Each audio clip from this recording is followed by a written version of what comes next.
Khyber Pakhtunkhwa assembly में मकबूजा कश्मीर पर भारतीय कब्जे के खिलाफ करारदाद मुतफ़िका तौर पर मंजूर कर ली गई।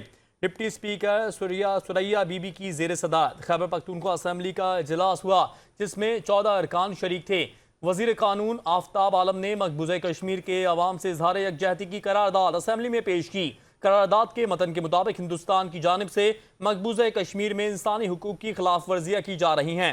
35 सालों से हक़ खुद इरादियत मांगने की पादाश में 1 लाख कश्मीरी मुसलमानों को शहीद किया गया।